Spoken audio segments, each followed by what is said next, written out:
incredibly pro-Israel. Congressman Mast is also Let me see that for a incredibly minute. I inspiring. need to turn it You'll down. hear his personal story. I asked him to share his personal story. It is incredible. I've known him before he was a member of Congress. I wish I had known him my whole life, but he's probably the most inspirational member of Congress that I've seen. Sophie Toledano and Cecile, if I can just ask you to turn on your cameras, that'll be great. And so that's why I asked him to speak as opposed to somebody else. But Congressman Mast, you should know, is a Congressman Mast is a real friend of Israel. Okay, and yeah, and if everybody can make sure that you're muted. So Congressman is a real friend of Israel. Has been supportive of Israel way before he was a member of Congress. But as a member of Congress, has been not only supportive in terms of his voting record, but also supportive in terms of his statements and his advocacy for Israel and his talking to other Republican members of Congress about Israel.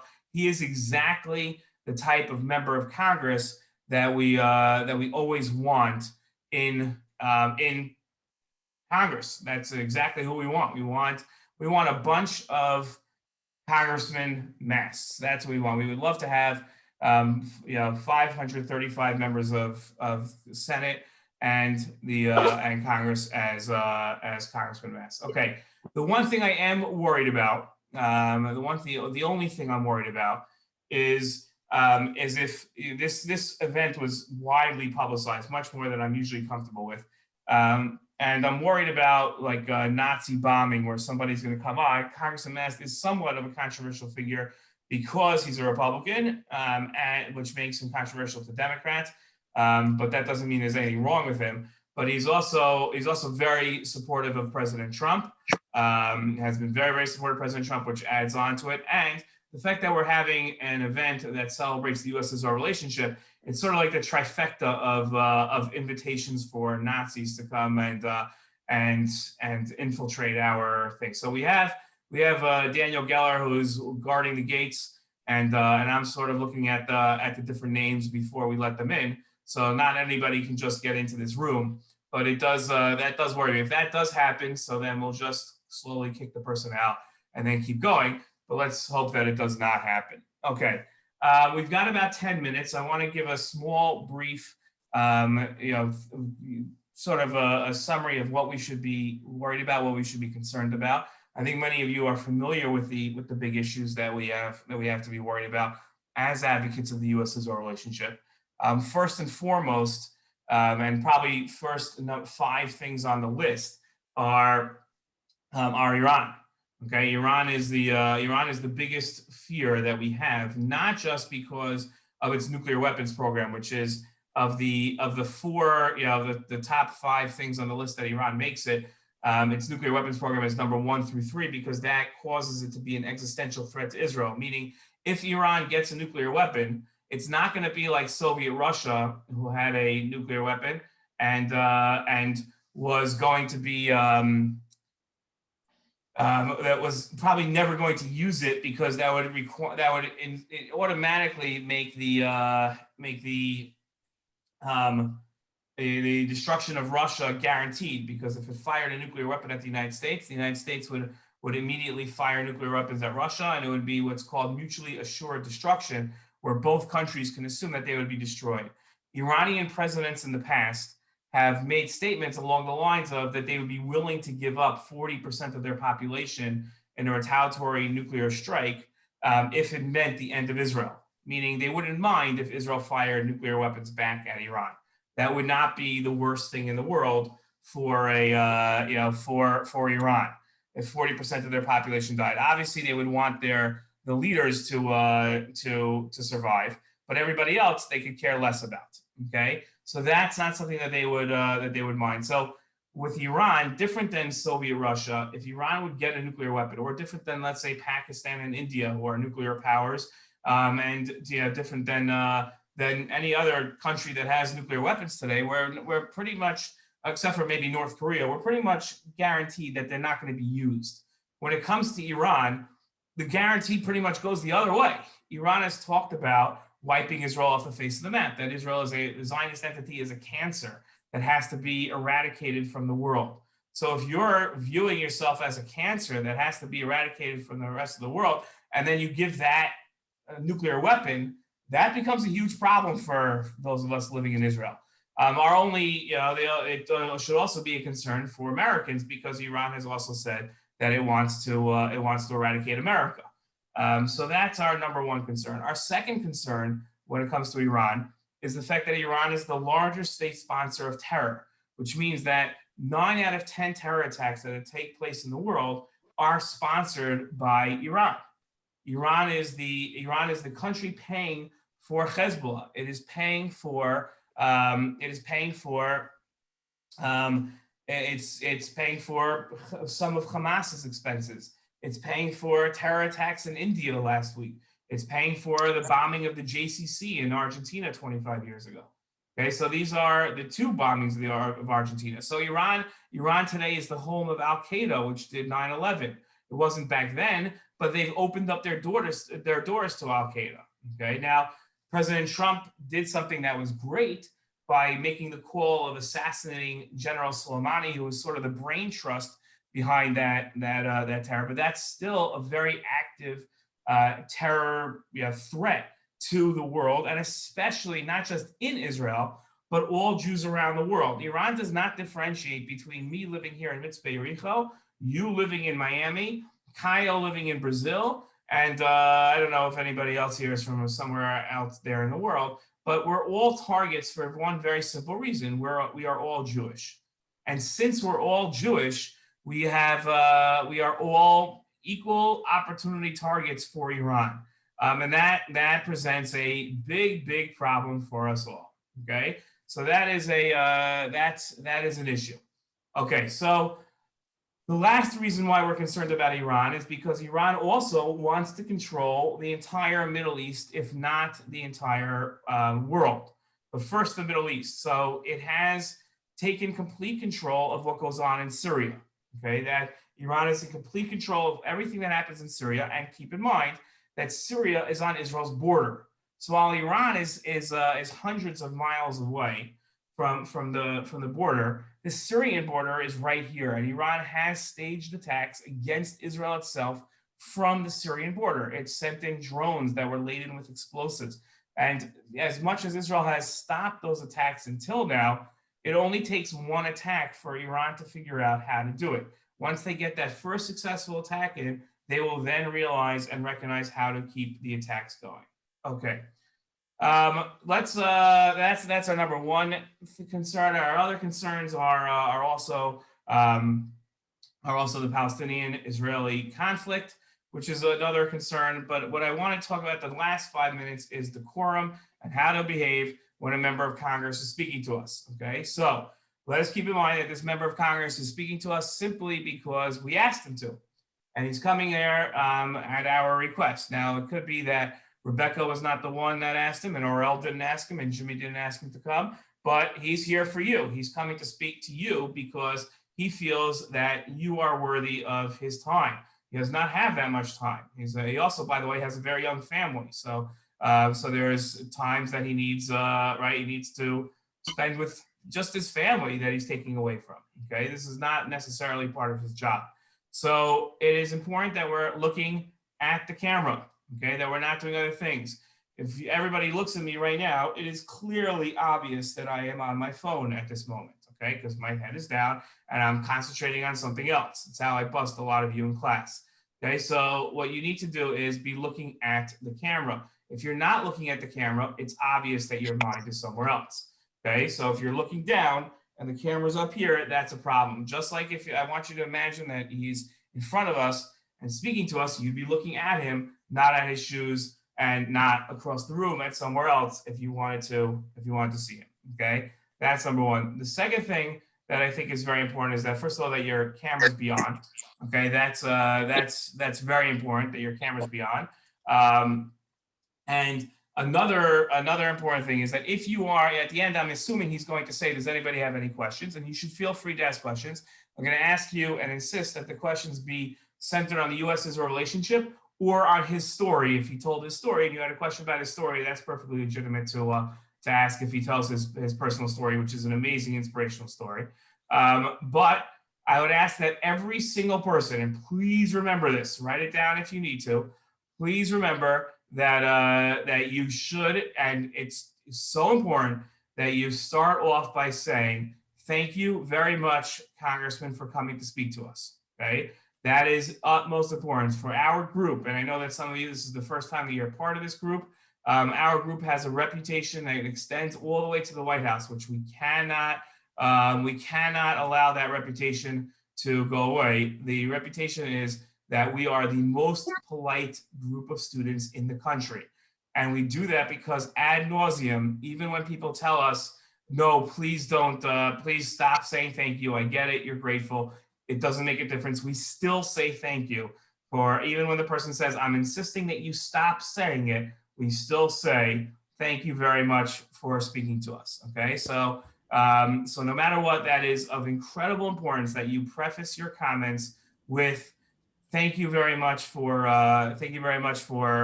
spending a couple of minutes with us, sharing your time with us, sharing your story with us, something that you say thank you for, okay? That's incredible. Okay, so now what I'm going to do is I'm going to spotlight myself and I'm going to spotlight Ariana so that when the member of Congress comes in, this is who he sees. And then obviously I'll spotlight him if I can find him in the box here, or if Daniel, if you could do that as well. Okay, so does anybody have any questions before we begin? If you do, I'm not going to be able to see your hand go up. So I would just ask, that either, I don't know how we're going to do this, but if just, I guess right now, you could just call out, and that's fine if anybody has any questions. You don't have any questions, that's fine also. Okay. What's happening with elections and reopening? Okay, so Israeli elections are ongoing. We're in our 4th of 10 elections cycle. That's a joke, somewhat. The elections are continuing. People are running for office. No one has any idea who's going to win. People are projecting this person's going to get more, this person's going to get more. No one has any idea. Anybody tells you they have any idea what's going on in the elections, they don't know what they're talking about.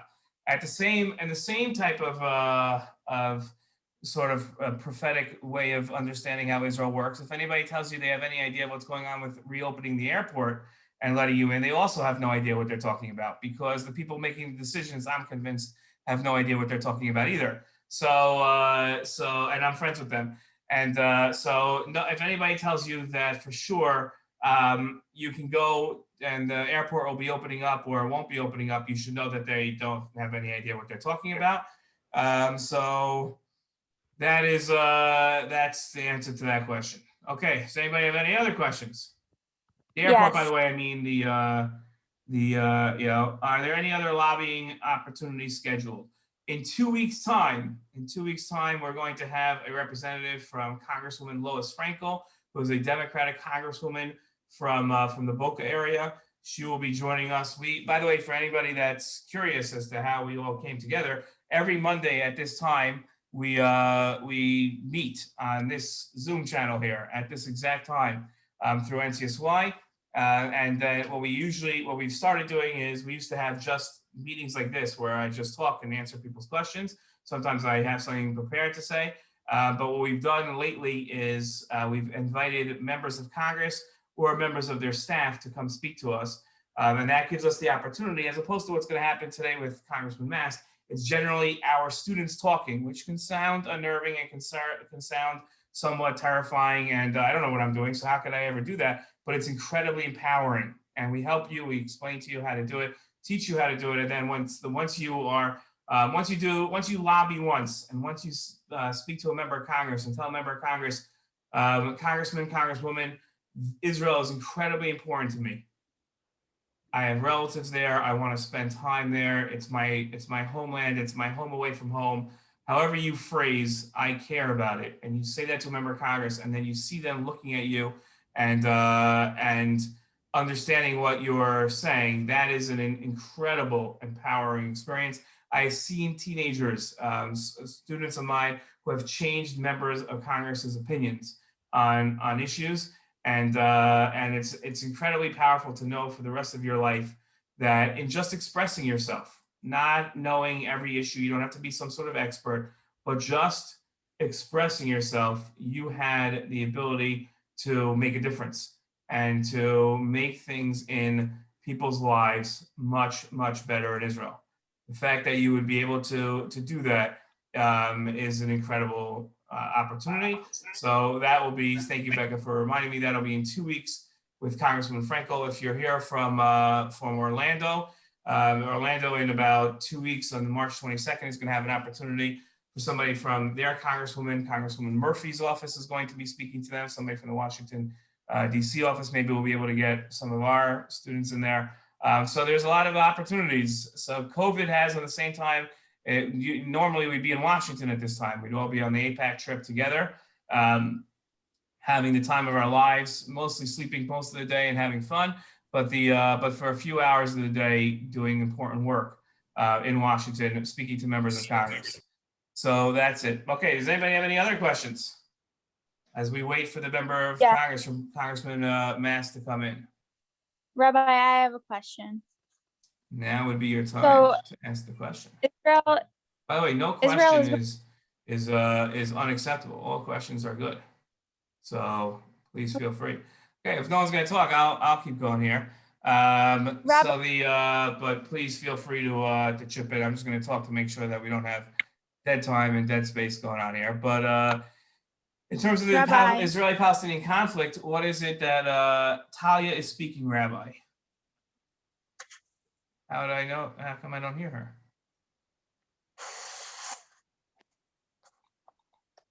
I still don't hear Talia. Hello? Hello? Are you really speaking? I am. I am speaking. Okay, well, Talia. I don't know why It's I don't not hear you, Talia. just him. Does anybody Everybody else hear Talia?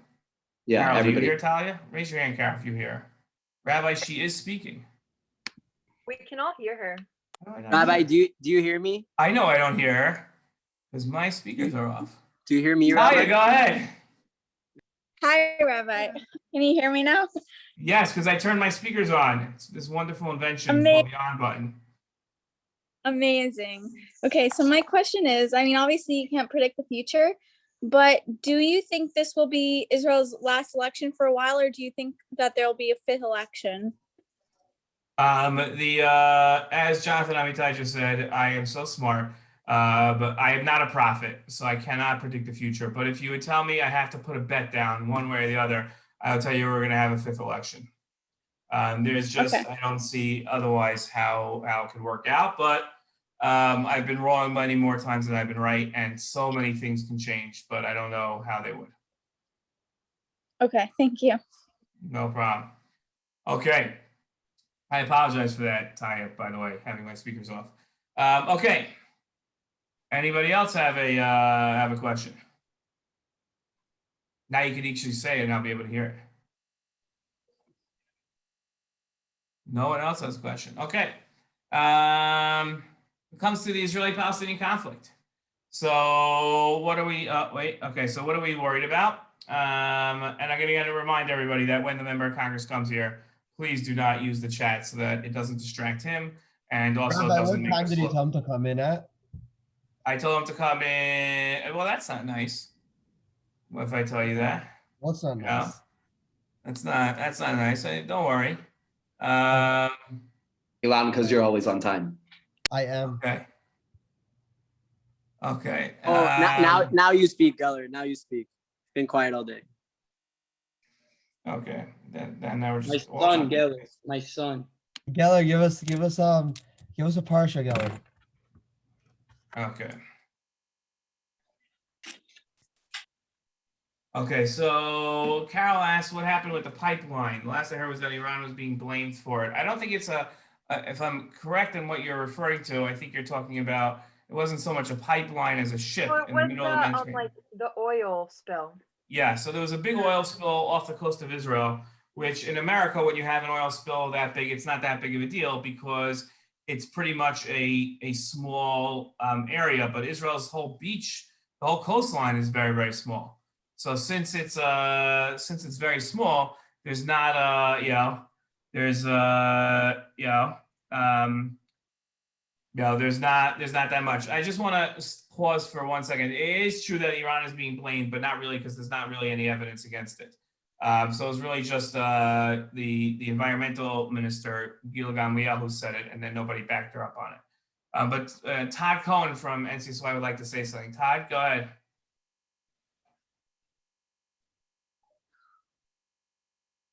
Actually, I was going to ask if Daniel can, because everyone wants to hear from Daniel, not me.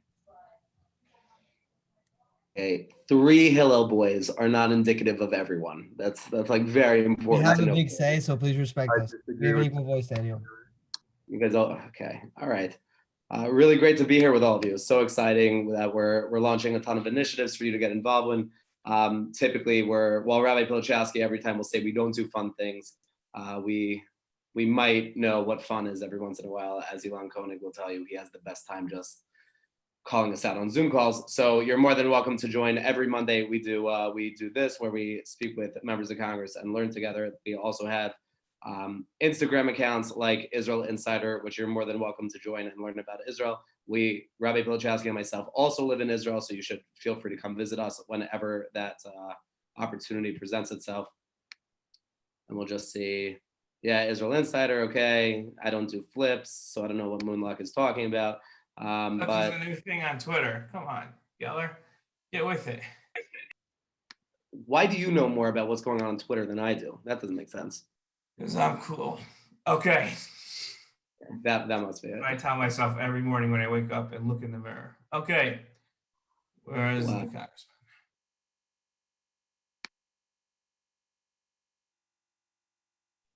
Rabbi, I have a source that says Geller wants to tell us a story about himself.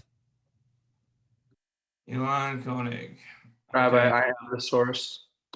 Okay, I'm gonna go back to the Iran pipeline here. So first of all, it's not a pipeline. I don't even know why we're calling it. And Todd just put in the chat. Everybody can see it. The Inside Israel, which is the Instagram account that we use. So everybody should. But they going back to this oil spill on the coast of Israel. There was a huge oil spill in the middle of a massive storm that we had. Nobody knew where it came from. Israel doesn't have like tons of oil out in the water, so it was very strange that this happened. And then Israel's environmental minister, her name is Gila Gamliel from Bibi Netanyahu's party, came out of nowhere, seemingly with zero evidence, and said that it was Iran.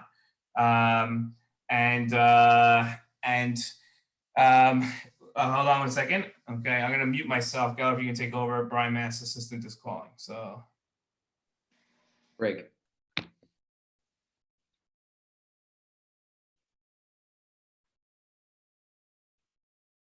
Daniel, tell us a story then. Wait, so can I jump in with something, Daniel? Todd, nothing would make me happier right now. No, this is a little bit unrelated, but because we have an audience, I'd like to share it very quickly. There's a initiative that we are getting involved in called the Jewish Youth Pledge. And the Jewish Youth Pledge is simply a pledge that says that I am committing myself to the state of Israel and to the Jewish people. And I'd like to encourage everyone to participate and take the pledge. We'll post the link in the chat. And it's really no commitment except for taking a stand on behalf of the Jewish people and Israel. So if everyone could do that, it would mean a lot. Thank you.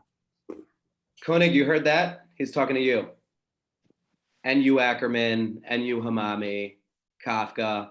Geller, you're my son. You're literally my son. Mr. Geller, how does everyone here know you? Nana, don't get involved. It's really not important. Nana, stop. How does everyone here know you? You're like famous on this Zoom. It's no. He's my son. Hamami, just go We sign the adopted pledge. Geller a long time ago. Now he's here with us today. There was like a time when you guys were 8th graders and nobody cared what you had to say. And now like somebody paid attention to you 5 minutes ago and now you can't stop Geller, talking. you're only on the spotlight because you're the host. Geller, you're literally a comedian. Geller, you're on the spotlight because you're the host. Can you relax? okay. Do you mind if I step in here? By Daniel's smile, I can tell that it's probably Please, not. Rabbi, please step in. Geller is just being distracting. Okay, so I just spoke to the congressman's assistant. He was running late, but then he was trying to get on and the link wasn't working. So I resent the link. So I assume that he'll be getting on You any resent second. the same link that wasn't working. Okay. Could we just throw him out?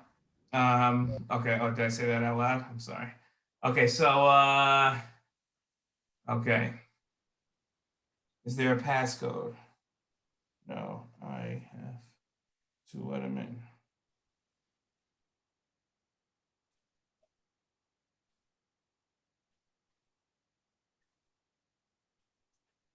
He's not there, right? No.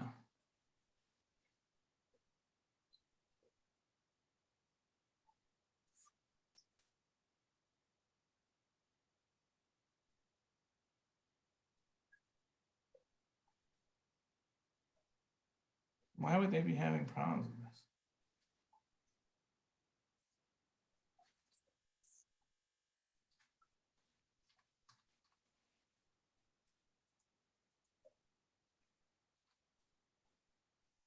Okay, we're welcoming the congressman, so you guys can stop typing in the chat. Okay, break.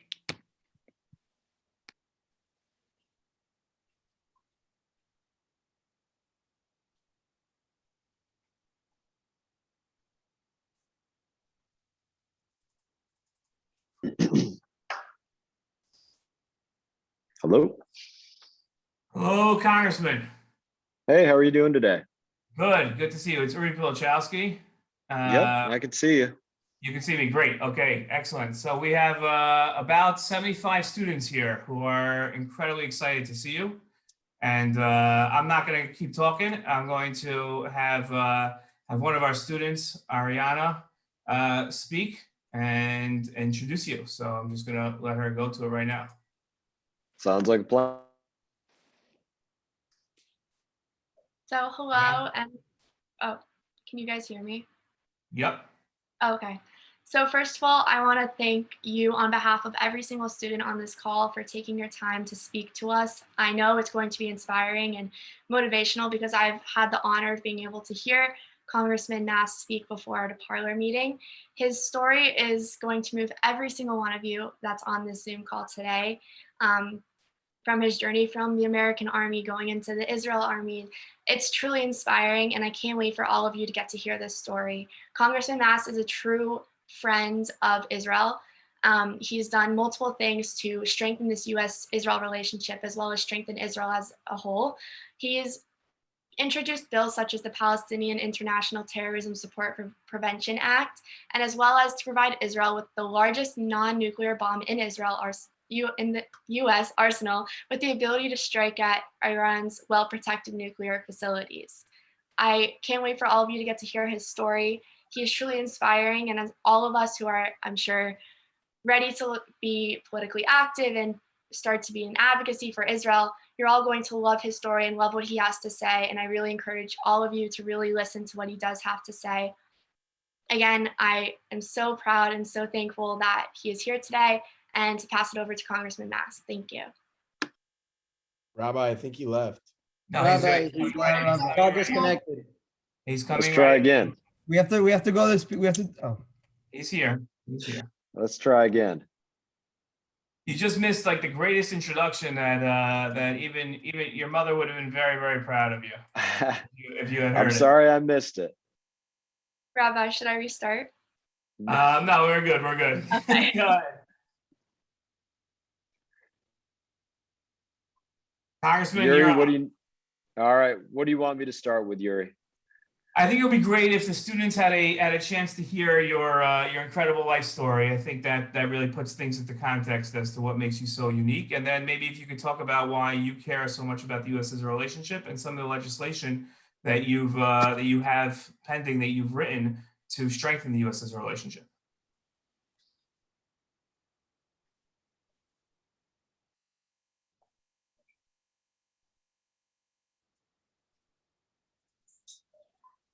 Did we lose him again? Congressman.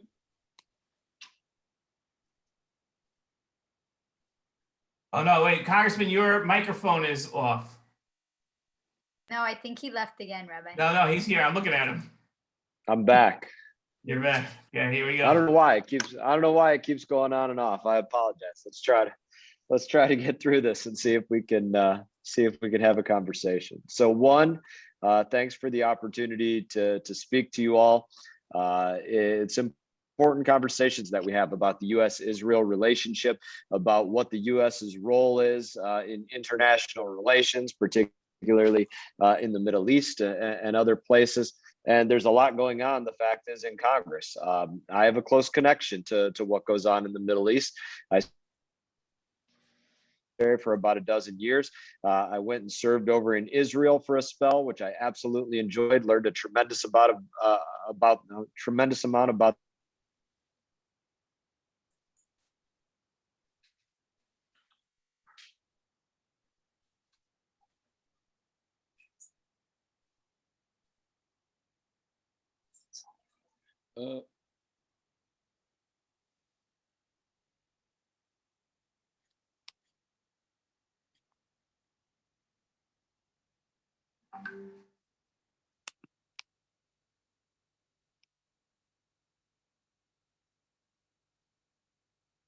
When did you lose me, Yuri?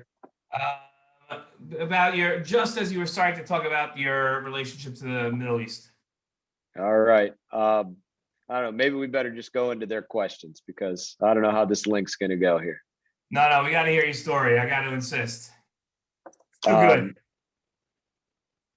So my story in terms of my connection to Israel is that I went over there and spent some time serving with your military, which I loved. I had a great time doing it. And it was a result of really some protests here in the United States in Boston that I came across. Choice, they just kind of presented themselves in front of me. This was in 2014 when Operation Protective Edge was going on.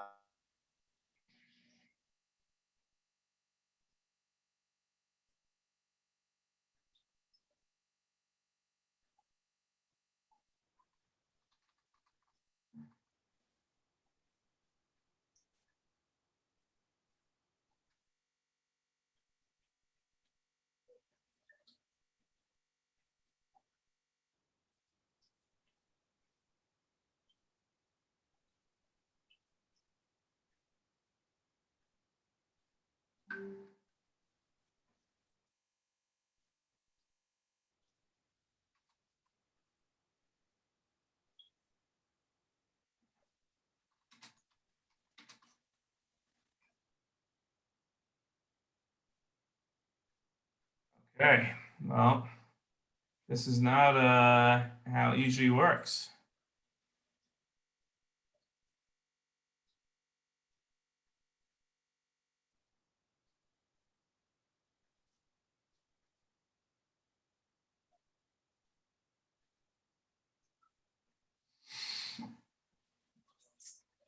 For all our NCS Wire and Hill students and everybody else who's on this, I appreciate your patience and your maturity in waiting for him to come back. Hopefully, he'll get a stronger internet connection, and you would hear him.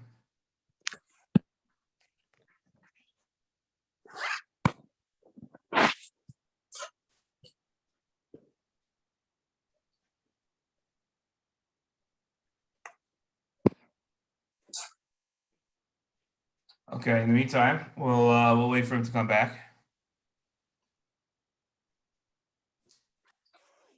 It's a real shame.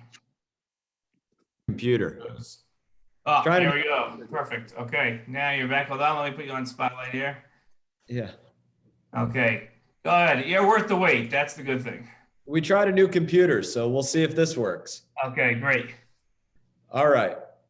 So hopefully that whatever time this is, third, fourth, fifth time is a charm, whatever this is. But I was saying I had the opportunity to serve in Israel. It happened because of something important that happened.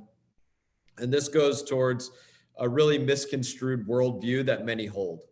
And the way that I found myself over there, I was a student up at Harvard, and I was living next to their biggest park there, the Boston Commons. And I was up there with my family and encountered some anti-Israel protests just hanging out with my family. And some of the protesters, they recognized me as a U.S. service member, which is not hard to figure out if you see me. And they started harassing me and my family over this. They weren't there to have anything to do that I knew of with U.S. service members. They were there to protest Israel defending herself against attacks, kidnappings, car bombings, bus bombings, rocket attacks, stabbings, you name it. All those things, all those attacks that occur, Israel was defending herself, and they were there protesting Israel's defense of herself. And in doing that, they found their way to protesting me, essentially. And that's how I found my way there, was saying, I don't know what it's going to look like, but I'm going to find a way and go and show my support for Israel, show my stand against this hypocrisy that's going on, where this net is being thrown over them for doing what anybody with any sense would do, which is defend themselves. And in that, I would say that I learned a great deal about the relationship between the United States of America and Israel, and how things work in Israel. And as I was saying in the very beginning, came away with some lifelong friends. Congressman, can I insist that you refer to, talk about your military service? My military service? So I spent about a dozen years in the U.S. Army. I was a bomb technician, or EOD as they call us. I was injured one night serving in Afghanistan. I disarmed, or worked to disarm, one too many. I ultimately got rid of the device, but it wasn't the way that I wanted to get rid of it. It detonated underneath my feet, and ended up losing 2 legs and a finger while serving in Afghanistan. You know the old saying, you live by the sword, you die by the sword. Well, we have a saying as bomb technicians that motto is initial success or total failure. You get it right or you get it wrong. There's no in between. Okay. Could you talk a little about pending legislation and issues that you see that are important to both the U.S.'s relationship and American national security when it comes to things that coincide with Israel? Sure. I sit on the Foreign Affairs Committee. Biggest thing that I see going on right now as it relates to foreign affairs, the United States of America by itself, but certainly United States of America and Israel as well, as you want to talk about a relationship. And this began the moment that former Vice President, now President Joe Biden was elected. And that was immediately, my colleagues on the other side of the aisle began pushing for a return to the Iran nuclear deal.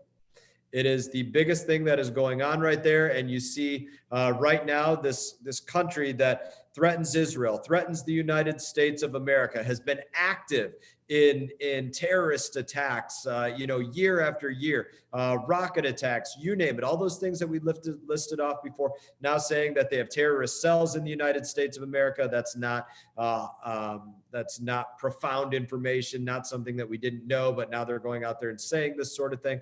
And we're going to go out there and work to say that they have a pathway towards the most powerful weapon on the face of the planet, aside from the mind, that being a nuclear weapon. That is one of the stupidest things that I see being advocated for, one of the dumbest things that I think the United States of America ever entered into. And that's the biggest thing that I see happening with our relationship as it relates to as well a third party. Okay, so what do you see as a member of Congress? What do you see going forward? What should the United States do? I think that we should be looking at continuing, if the goal is this, to not have a nuclear Iran, then I would encourage all of you to ask yourself this question. What you know about nuclear weapons, I don't know, but could any one of you in this class say, when was the first nuclear weapon developed? World War II. World War II, right? The first untested, well, we didn't even need to test it. It was called Trinity. Then we dropped Fat Man and Little Boy. We knew if you fired 2 pieces of fissile material into one another, you would get this chain reaction which occurs, which is what we call a nuclear detonation. Then we had Russia and China and others move into this. And we developed the capabilities to attack with nuclear weapons, not just dropping it out of the belly of an aircraft, but firing an ICBM, an intercontinental ballistic missile, which could fire something around the world in a matter of 30 minutes, let's say, something like that. How is it that you think, if you think of anything that was developed in the 1940s, how is it that you think that something developed that long ago, Iran hasn't been able to duplicate that yet? Any guesses? I mean, we figured that out in the 1940s. Strict control on resources. That's absolutely one of the ways that we were able to prevent them having that. Control on resources. That is an important one. Control on testing, right? That's another one. But what you're talking about really is science that was figured out that long ago. And so if we can work to say, how have we historically prevented this? Let's continue that. That should be the continuation of policy, which is not allowing them access to resources, not allowing them access to testing, not just for the next couple of years, but until the entire psychology changes that they are going to look at the United States of America and Israel as enemies that should be wiped off the face of this planet. We don't even look at Iran in that kind of way. What would you say is easy proof that we don't look at Iran as an enemy that should be wiped off the face of the planet? If we did, they'd be wiped off the planet. Say that one louder. If they did, they'd be wiped off the planet. That's exactly right, because we could wipe them off the planet, but we haven't. So we don't even look at them in that way, but we have them advocating that for the United States of America and Israel. And this isn't my line, but this is something that somebody else has said. And it was simply this: look, you don't sell a gun to somebody that wants to shoot you.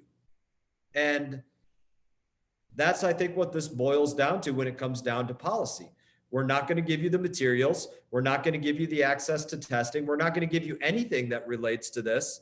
We're not going to give you access to the world markets so that you can have more money, so that you can sell your goods, so that you can have a greater influence with your proxy militaries, such as Hezbollah and others in Yemen and in Syria and other places. We're not going to give you any of that until the ideology changes. And that's a chicken or the egg question that I'm answering my side of it. What I think has to come first, the chicken or the egg. And that's what I think has to come first. Until there's a change of ideology, I'm not going to give you any pathway towards picking up a gun. Okay, that's thank you.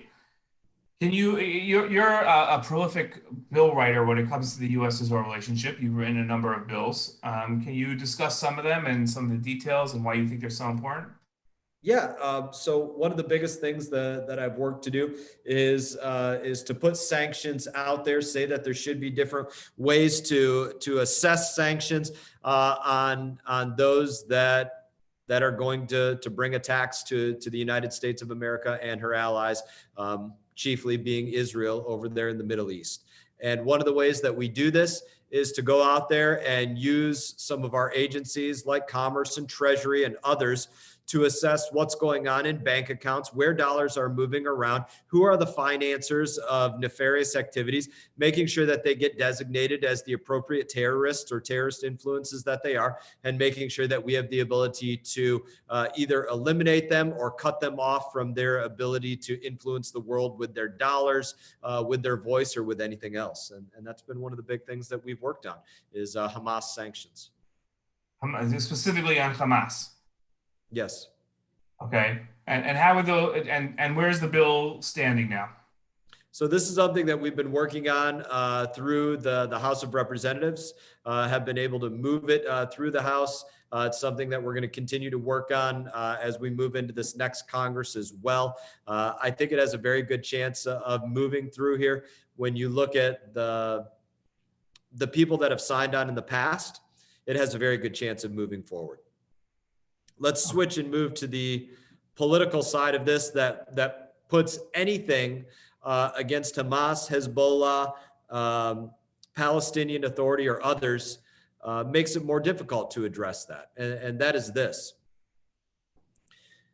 You all know what AIPAC is? They do. Many of you have probably been to some of the AIPAC policy conference, I assume. Let me see some head nods, right? If I were to ask you, is it typically pretty bipartisan? Somebody just speak up and say yes. Yes, of course. Yes, right? What occurred as it relates to presidential candidates in the last election that you would say is historic as it relates to the AIPAC policy conference? Anybody know? The Abraham Accords. Not that. Anybody else? The candidates didn't go. That's exactly right.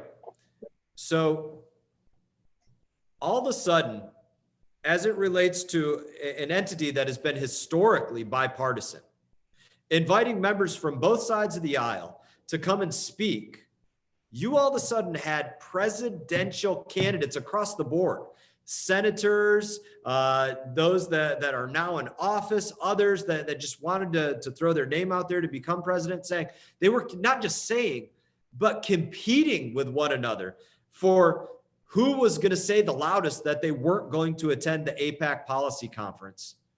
That's how much they have shifted from Israel being a friend of theirs, that they're willing to go out there and recognize the importance of our relationship, to them saying, I'm not even going to go over there and have a conversation. That's how much they've shifted. And that's what makes anything like Hamas sanctions or recognition of what the attacks that have gone on in Israel, like I said, bus bombings, stabbings, vehicular manslaughter, rocket attacks, kidnappings, you name it. Any kind of recognition of these things today that are so transparent are simply ignored by those that have unified control of government here in the United States of America. And that's a big political problem. How do you see getting past that? I don't know how you get past that.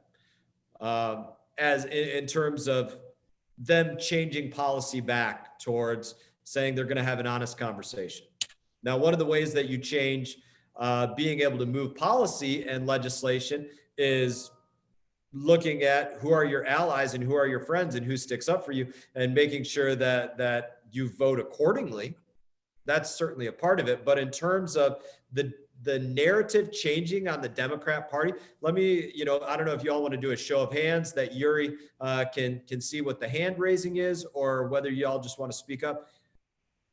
How many of you think that the progressive movement, the progressive caucus in Congress or in the Senate is getting weaker, and how many of you think it's getting stronger? I don't know the best way for you to poll that, Yuri. But okay, so let's do it this way. If you feel that it is getting stronger, so please raise your hand. The progressive movement being your Ilhan Omar, your AOC, your squad, those that are going out there and fighting against Israel, those that are part of J Street and others, and want to see an end to the U.S.-Israel relationship, want to see maybe Israel existing as a nation not exist, that sort of thing. That movement. How many of you think it's getting weaker in Washington? How many of you think it's getting stronger with representatives? We've got about 90% of the hands up saying stronger. It is. In my opinion, I see the same thing that you see. So that sentiment is growing with these representatives. So I don't see it going away anytime soon. The alternative is to say, who's going to stand and fight and stick up for what is the truth when others don't want to? And I think that's what needs to be looked at. I am somebody that's going to do that. There are many that are not. And we thank you for it. Congressman, I think maybe now we only have a couple more minutes with you. I don't want to take up your entire afternoon. So maybe we'll turn it over to the students if students have questions. So I'm going to try my best to see if somebody raises their hands. So if you have your hand up on the thing, so please either keep it up. That means that you have a question, or put it down, and that way I'll know that you don't have a question. So if you have your hand up, like that thing there, then I'm going to call on you. So, Rafi, would you like to start us with a question? Yeah, sure. Thank you, Rabbi, and thank you so much for joining us, Congressman. We really appreciate you taking the time this afternoon. Glad to join you. Yeah, so I just wanted to hear what you, especially on the Foreign Relations Committee, think of the recent probe by the outgoing prosecutor at the ICC, the International Criminal Court, into Israel and their alleged war crimes are, and what sort of jurisdiction you have there, and what sort of and if you think it's dangerous not only for Israel, but how it could potentially be dangerous for the U.S. as well. Thank you, sir. Yeah, I think your question goes to something that we've seen for years, whether it be on, the United States, security, or the United Nations Security Council, or in a host of other places. It's just hypocrisy. And, I think it goes to, I don't know if y'all have ever heard this old saying, but there are truly people and groups that live by it. It is admit nothing, deny everything, and make counter accusations. And it appears that that's the manual that they read: admit nothing, deny everything, and make counter accusations, because you'd have to be blind to not see the hypocrisy that's going on here. And it doesn't get to the truth, which means ultimately you don't have justice. Okay, thank you. Okay, so Tyler, do you have a question? Yes, I'd like to thank the congressman for taking the time to be here with us. But I would like to raise the question: what do you think is the moral or political justification for America being able to have nuclear arms while a country like Iran isn't allowed to? Yeah, go ahead. If there's more, go ahead. Continue your question. No, that was it. Thank you. I don't think it's a moral argument to me personally to say, because I have something, that means I have to let you have it also. We do live in a world where there have been hegemonic stabilities, and it doesn't mean that those hegemonic stabilities are perfect by any means, but it does mean that they, in many cases, are much more stable and much better than others. So am I going to apologize for 1 second about the United States of America being the hegemonic stability in the world, as compared to saying, let a country like Iran fight out of their weight class? No, I think it's part of what provides the stability to the world, is not letting entities like those join the nuclear club. And this was something that was agreed to by many countries around the world, and has only been expanded by proliferation that was not condoned, but condemned by the world as illegal. Whether you want to talk about what's gone on in places like Pakistan or others, there's been proliferation that was absolutely illegal, and most of the world seems to object to that. They recognize the destructive power of nuclear weapons and say, no, we don't want those in the wrong hands. And I'm fine with that. I see no need to apologize or say that we need to be fair. Fair is not necessarily always the best thing, and sometimes doesn't lead to justice. Okay, Congressman, I'm going to end us off with Ariana here, who gave a great introduction that you missed, and hopefully now she'll be able to make it up at the end for you. So again, I want to thank you on behalf of all the students on this call for taking your time to speak to us. I've been able to hear Congressman Brian Mast speak before at a parlor meeting, and I'm sitting here right now and I'm thinking, wow, this is a lot different from what I remember. And it truly inspired me even more and motivated me even more to, speak up about these issues that we are seeing today, and to be a strong advocate for the state of Israel. I hope everyone got to hear his story. It inspired me, and I hope it inspired you guys. These topics are very, very important to me and to all of us, and to hear Congressman Mast speak about this and tell us as students like what he's going to do for our country and for Israel is truly inspiring and it's truly amazing. And I want to thank you, Congressman Brian Mast, for taking your time again to speak to us. Hopefully we can do more of this in person soon, but thank you so much. Very good. Thank you all for having me today. Thank you, Congressman. We greatly Thank you. appreciate it. Wish you all the best. Thank you.